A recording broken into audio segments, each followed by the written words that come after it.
So last night, these skies were filled with ammunition flying into the air to intercept incoming Russian missiles and drones. It was the single most intense period of air assault that has happened in Ukraine since this war began.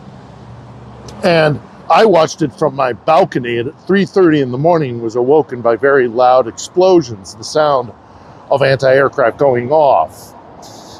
And notably, aside from the sheer intensity of the attack, was the fact that it was a test of the anti-air defense systems around Kyiv, bolstered not least of which by the Patriot missile system, which did an amazing job knocking out the Kyiv hypersonic missiles, 6 of which were shot at this city.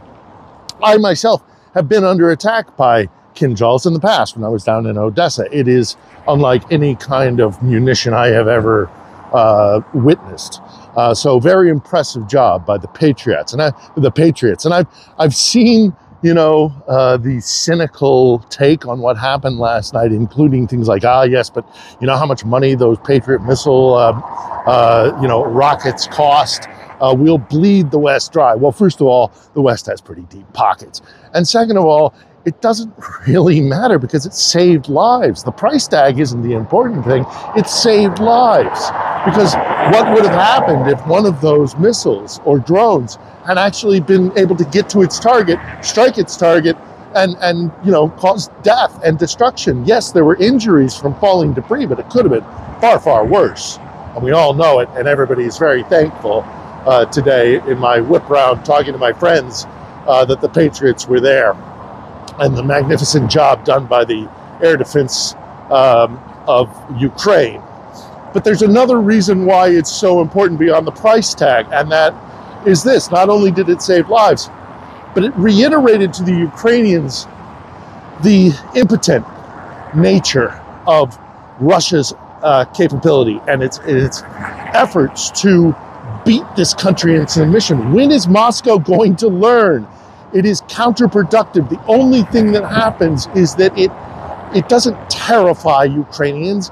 Kyiv, residents of Kyiv are not bowed by this example of military might. No, they're angry.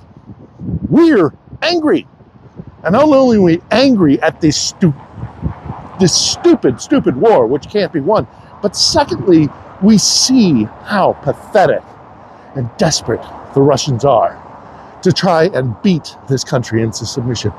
I use the analogy an awful lot all the time. This is like an abusive relationship, a bad marriage, one that Ukraine never willingly took part in, by the way, despite what Moscow would have you believe. And that the abused partner in the relationship has decided they've had enough and they're leaving. Okay, bags are packed, they're halfway out the door.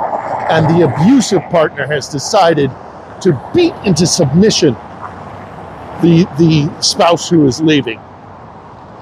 What Russia still can't get through its thick damn head is the second they laid hands, like a bad relationship, the second you laid hands on Ukraine, it was over, it was done. The relationship is forever changed. And Ukraine will never submit to Moscow's will ever again. The sooner they recognize that, the better. They can throw as many missiles and rockets and Kyiv and drones and Shaheeds, whatever they want to throw at us. We'll take it. We'll take it. Because ultimately we know Russia will lose this war. And Ukraine, by sheer surviving, will be victorious and glorious in that victory. So go ahead, Vova. Keep chucking whatever you want to chuck at us. We're not giving up. We're not afraid, and we see you for who you are. Slava Ukrainian. Героям слава.